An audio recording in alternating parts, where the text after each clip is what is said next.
O Evangelho envolve dois aspectos distintos de compromisso. Um diz respeito à parte de Deus em relação a gente, a outra diz respeito à nossa parte em relação a Deus. Ou eu poderia chamar isso de os dois lados da moeda. Por um lado, enfatizamos o que Cristo fez por causa de nós, seu sacrifício, sua morte, sua entrega, sua doação. Mas por outro lado, em contrapartida, precisamos destacar a responsabilidade daquilo que nós devemos fazer por causa de Cristo. E é sobre esse assunto que eu quero conversar. Fique comigo e nos próximos minutos entenderemos um pouco mais a nossa parte nessa história.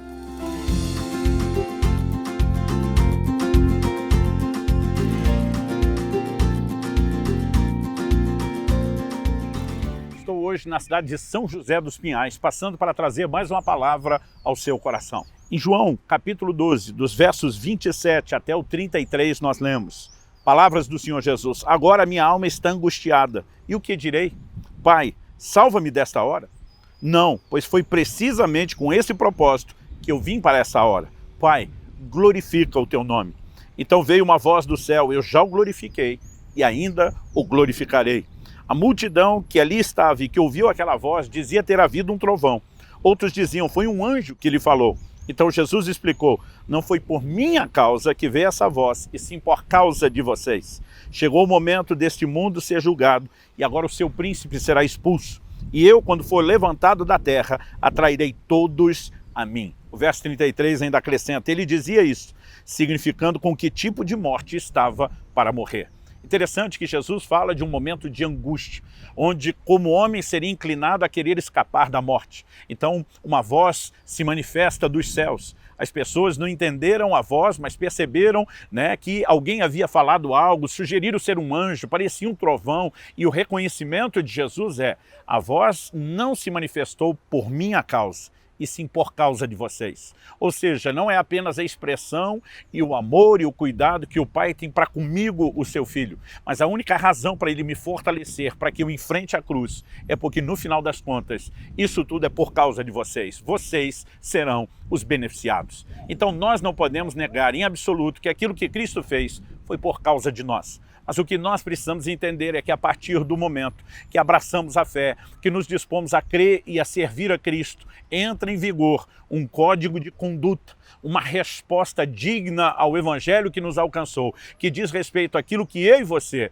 deveríamos fazer por causa de Cristo. E a respeito disso, desse outro lado da moeda, como falei anteriormente, que eu quero conversar com você agora. Alguns textos da Bíblia nos mostram esse outro lado. Como, por exemplo, o apóstolo Paulo, em Filipenses, no capítulo 3, nos versos 7 e 8, diz o seguinte: mas o que para mim era lucro, isso considerei perda por causa de Cristo. Essa expressão por causa de Cristo deixa muito claro o ponto que estamos explorando. Ele diz: na verdade considero tudo como perda, por causa da sublimidade do conhecimento de Cristo Jesus, meu Senhor. Por causa dele perdi todas as coisas e as considero como lixo para ganhar a Cristo. Por 3 vezes nós vemos ele falando por causa de Cristo, por causa dele, ou por causa da sublimidade do conhecimento dele. Alguns sinônimos da expressão por causa seriam por motivo, devido, graças, por isso, em razão, dado, posto, em consequência, em virtude, por obra, em atenção, por efeito. Todos eles nos mostram uma razão específica. Quando o apóstolo Paulo está falando: eu considerei as outras coisas por causa de Cristo, ele está dizendo: Cristo ocupou um lugar de tamanho valor que todas as outras coisas perderam o seu valor, mas elas só desvalorizaram por causa de Cristo. Ou seja, quando ele de fato assume esse lugar de importância, algo muda no nosso sistema de valores, na nossa disposição e na nossa conduta. Acredito que tudo aquilo que nós fazemos ou suportamos por causa de Cristo tem a ver com o entendimento desse lugar, desse valor que ele passa a ocupar. Por exemplo, em 1 de Pedro, no capítulo 2, dos versos 11 a 15, nós temos a seguinte orientação sobre o código de conduta dos convertidos. Pedro diz: amados, peço a vocês, como peregrinos e forasteiros que são, que se abstenham das paixões carnais que fazem guerra contra a alma, tendo conduta exemplar no meio dos gentios, para que quando eles os acusarem de malfeitores, observando as boas obras que vocês pratiquem, glorifiquem a Deus no dia da visitação. Na sequência ele diz: por causa do Senhor, estejam sujeitos a toda instituição humana, quer seja o rei como soberano, quer as autoridades como enviadas por ele, tanto para castigo dos malfeitores como para louvor dos que praticam o bem. Porque assim é a vontade de Deus que, pela prática do bem, vocês silenciem a ignorância dos sensatos. Aqui o tempo todo, seja falando a respeito de uma vida de santidade, afastar-se de toda contaminação, seja a respeito de um código de conduta que impacte aqueles que ainda não servem a Deus, ele está dizendo que essa atitude, ela é devida por causa do Senhor, né? E sustenta o argumento que estamos falando, de que não apenas precisamos entender o que Ele fez por causa de nós, mas também precisamos entender o que nós devemos fazer por causa dele. Então, em primeiro lugar, eu destacaria a disposição de suportar tudo. Em Apocalipse, capítulo 2, verso 3, o Senhor falando, a igreja de Éfeso diz, você tem perseverança e suportou provas por causa do meu nome, sem esmorecer. Enfrentou dificuldades, enfrentou adversidades, mas sem desanimar. Não se dobrou diante daquilo que de difícil você enfrentava por causa de mim. Ou seja, você tinha razões para não desistir, mesmo no ambiente de dificuldade. Aliás, eu creio que é disso que Paulo fala, quando ele afirma que as aflições do tempo presente não podem se comparar com a glória que em nós será manifesta. Quando estamos de olho na recompensa, que não é apenas um galardão, não é apenas uma eternidade de salvação, mas a convivência eterna com o nosso Senhor, isso nos sustenta. Por causa dele, nos dispomos a sustentar a nossa fé mesmo diante da adversidade, né? Jesus disse em Mateus, no capítulo 5, bem-aventurados sois quando por minha causa vos injuriarem, vos perseguirem, mentindo disserem todo mal contra vocês. Em outras palavras, ele estava dizendo, por minha causa vão perseguir vocês, mas é por minha causa que vocês vão suportar a perseguição. Então tem que haver em nós a disposição de suportar toda e qualquer coisa. Nenhum de nós foi chamado para viver um evangelho que apenas nos favorece o tempo todo, com circunstâncias agradáveis, né, que apenas nos proporciona bem-estar. Nós precisamos entender que parte do processo envolve lutas, dificuldades, mas por causa dele nós não desanimamos. Uma segunda coisa a ser destacada diz respeito à disposição de dar testemunho de Jesus. O apóstolo Paulo, escrevendo aos Coríntios, diz em 1 Coríntios, no capítulo 9, o seguinte, fiz-me de fraco para com os fracos, com o fim de ganhar os fracos. Fiz-me tudo para com todos, com o fim de por todos os modos salvar alguns. Então no verso 23 ele diz, tudo faço por causa do evangelho, com o fim de me tornar cooperador com ele. Por causa do evangelho, aqui se torna sinônimo do Cristo, que nos mandou a pregar o evangelho. Por causa de Jesus, estou disposto a tudo. Eu quero testemunhar para todos, de todas as formas, de todas as maneiras. Em outras palavras, quando entendemos o lugar de importância que Cristo tem e a correspondência que nós devemos àquele que fez tudo por nós, nós nos dispomos a fazer tudo também por ele, da mesma forma, igualmente, né? Podemos destacar, além da disposição de suportar tudo, né? Além da questão do testemunho a ser dado, precisamos pensar no serviço a ser desempenhado.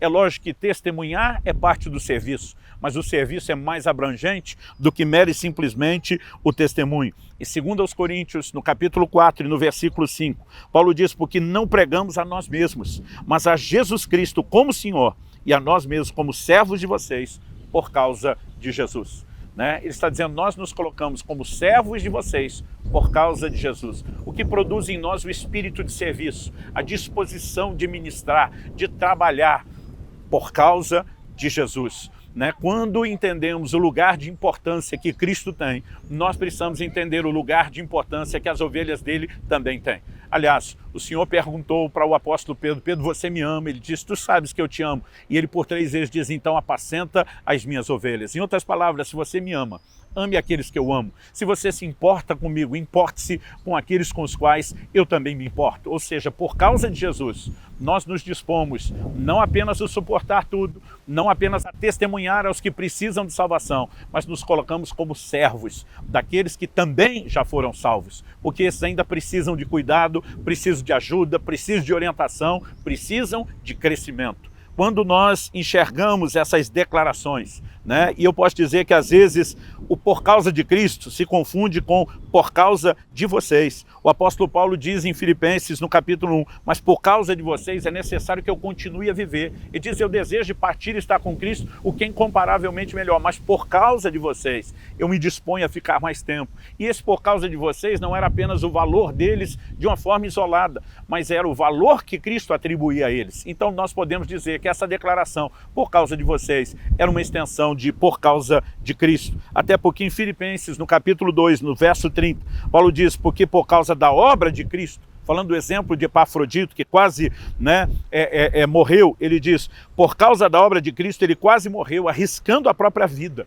para suprir o que vocês não podiam me dar pessoalmente. Nós precisamos chegar a esse ponto onde, por causa dele, suportamos tudo, testemunhamos aos que não conhecem, servimos aqueles que já foram alcançados, como igualmente servimos os que precisam ser, por causa de Cristo. Porque o Evangelho abrange os dois lados da moeda.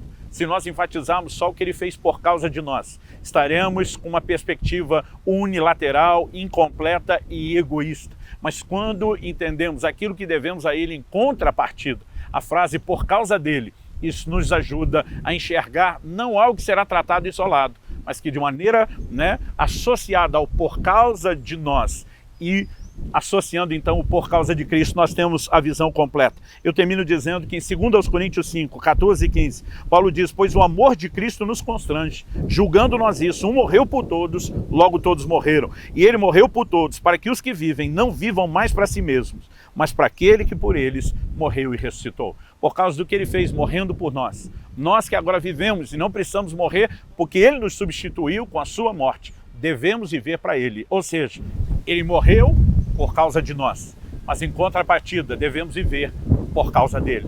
Aqui nós temos os dois lados da moeda, o grande amor de Deus manifestado por nós e a nossa resposta de amor, porque o amor dele nos constrange.